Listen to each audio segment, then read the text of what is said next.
Hello， 大家，我是金。其实，在一群超人主线剧情之外，还有一些有趣的番外篇，主要讲述了在奇遇身边发生的一些搞笑日常。其中便交代了奇遇战斗服的由来，在陨石事件过后，邦古对奇遇的试探，以及 S 英雄们的温泉聚会、僵尸男被杀事件等等。除了一些搞笑日常，也对正文没有交代的细节进行了补充，还是非常值得一看的。那么废话不多说了，赶紧一起来看看这番外篇究竟有哪些好玩的故事吧。一个偷窃犯怪人慌慌张张地躲到了小巷子里，但还是被身后的男人给追到了。此人正是凭兴趣成为英雄，但此刻还没有秃头的奇遇。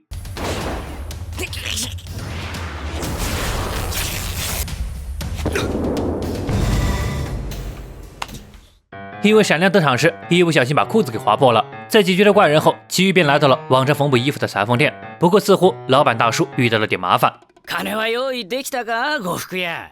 まだだ。どうすんで？期限はもう明日だぜ。等小混混走后，大叔才接过了奇遇的衣服。大叔经常照顾奇遇，知道奇遇生活困难，还坚持当英雄，所以经常不收他钱，并且还告诫奇遇最近少走动比较好，这一带的治安是越来越差了，很多店铺都因此关门了。而与此同时，之前的小混混回去报告了幕后老大，裁缝店的事还没有处理好。不过他也很疑惑，老大为什么这么执着于这些店铺呢？明明也赚不了几个钱。老大的回应是，他要的不是钱，而是满足内心毁灭一切的欲望。走在回家路上，奇遇琢磨了一番，的确如大叔所言，这些天什么扒手、入室抢劫、小偷等等是频频出现，治安真的变差了很多。今晚的电视节目是独角仙如何从幼虫蜕变成成虫，这个过程被叫做昆虫的变态。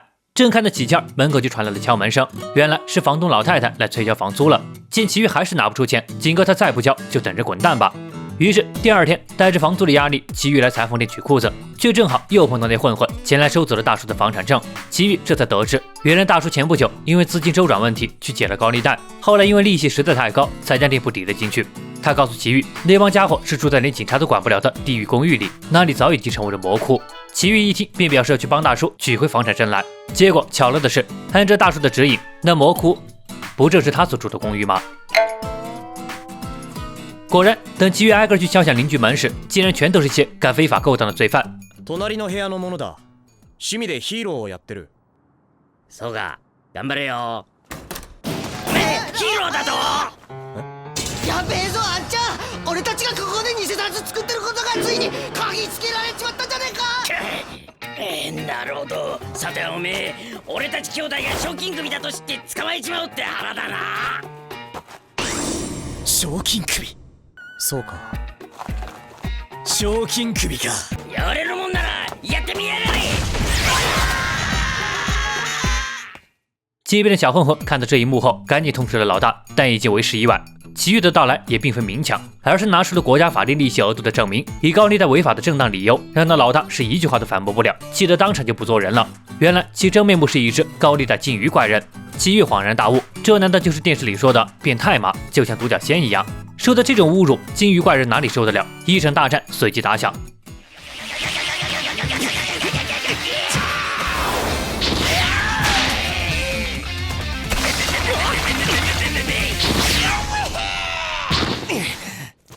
本来奇遇应付起来还有些棘手，但耐不住那金鱼自个儿作死。永久賞金首の称号は伊達じゃねえよ。永久。然而，等奇遇拖着这群悬赏犯给房东老太太抵房租时，却被老太太恶狠狠地骂道：“为什么要夺走她宝贵的收入来源？”就这样，奇遇还是被赶出了公寓。好在裁缝店老板告诉了他 ，Z 市郊区有一个无人区，水电、煤气等都还没来得及关，这可太符合奇遇这无业游民了。另外，为了感谢奇遇替他守住了这间铺子，大叔亲手做了一套战斗服，因为在那个时候，奇遇为他挺身而出的背影，在他眼里就是真正的英雄。所以，这便是他这套战斗服的由来。吃个午饭的时间，奇遇将这个往事讲给了杰诺斯，可杰诺斯这铁疙瘩是完全不能理解，并表示要是老是想换战斗服的话，他也可以送一件哦。这一天夜晚，奇遇正看着一部名为《异形大战跟踪狂》的电影，里面的跟踪狂比异形的恐怖，着实令他心头一颤。因为最近他就隐隐感受到有某种视线在监视他，想来是最近打败了不少怪人，有一些对他怀恨在心的也很正常吧。不过他怎么也想不到，在对面的大楼顶上观察他的并不是仇家，而是前不久想拜他为师的杰诺斯。这是探寻关于奇遇老师如此强大秘密的第3天，仍然是毫无头绪。第4天，杰诺斯一路尾随着奇遇来到了一家餐厅里，说不定那强大的秘密就在饮食上呢。面对服务员的各种推荐，齐豫看了眼钱包后，点了一份薯条。对，就只点了一份薯条。这一幕都看在杰诺斯眼里。等薯条上桌后，分量少不说，居然只有一根他最喜欢的长条形的。叹了一口气后，齐豫便起身去了趟厕所。等回来后，发现那唯一的长条形竟然不见了。齐豫赶紧叫来了服务员，告知有人偷吃他的薯条，差点没给服务员当成脑子有泡。此刻，杰诺斯一边正拿着这可能便是奇遇老师强大的秘密关键，准备将其交给库森诺博士研究研究。而奇遇一边心情很是不爽，难道说真的有跟踪狂吗？说着便准备蹲个点，好好揍那家伙一顿。殊不知，这一切都看在杰诺斯眼里，还以为奇遇老师在做什么训练呢。这时，突然街道上出现了一名怪人，看见奇遇后，竟指明是回来找奇遇复仇的。他是曾经被奇遇打败后变成了怪人，一路找来了这里。这么一说，奇遇就明白了。虽然他压根不记得这人，但想来就是偷吃他薯条的跟踪狂了。而另一边，库森诺博士的研究结果也出来了，这分明就是普普通通的一根炸薯条。果然到头来什么也没发现，杰诺斯还是决定采取必要手段了。于是调查第5天，杰诺斯搬来和奇遇同居生活。这一天，杰诺斯因为在街上意外掺和了黑帮间的争斗，被对方老大误以为是敌人同伙，扣下了他的钥匙。为了澄清误会，拿回事关重要的钥匙，杰诺斯毫无保留地坦白了。不久前，他和奇遇去了趟澡堂子泡澡，对泡进水里的人都会发出怎样的声音，两人进行了一番讨论。どうですか？やっぱりなんか気持ち乗り切れねえな。せめてあの音じゃねえと。では、さあとかどうでしょう？さあ、なんかいまいちな気がするな。わあ、これいい感じだろう。わあ。先生。あ？その音、正確にはファではないと思います。因为他装有绝对音感的装置，所以并不赞同奇遇这部标准的发音，给奇遇纠正了好半天。泡完澡后，奇遇还要按摩一会儿，并将家里钥匙给了他，并叮嘱他最近不太太平，小心别丢了。这呱呱说了半天，那老大人都傻了。ファのくだりとか丸ごといらねえじゃねえかよ。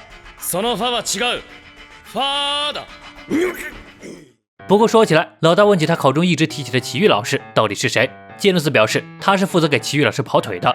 听到跑腿，那老大又来了兴趣，让他接着说。后来奇遇想吃火锅，而正好又有2家超市在进行特价处理，但相隔很远，于是他们便决定分头行动。那老大这才知道跑腿原来指的是这个吗？还没完呢，他正在赶去超市的途中接收到了危险信号，寻思着先去解决掉怪人，再去买东西还来得及。そこで俺たちと鉢合わせたってわけか。いや、まだだ。没错，他只是顺手解决了一只怪人，结果去超市正好晚了2秒钟。当时他的心情可别提有多难受了，这说了半天也没说到点子上，给那老大气坏了。但杰诺斯的宗旨是凡事都要讲究顺序。后来为了买到食材，他又去了另一家超市，结果去关门了，这便碰上了那黑帮成员。从他口中得知，这家店关门的原因正是因为他们这帮人在到处闹事，所以事情就是这么简单。这捣鼓了半天，这不就是路过而已吗？干嘛要唧唧歪歪这么多废话？气得老大说着便自曝身份，他们可是臭名远扬的悬赏犯，拔出了枪就要出一口恶气。这下好了，本来还以为是普通市民没有动手，既然是悬赏犯，那就不用废话了。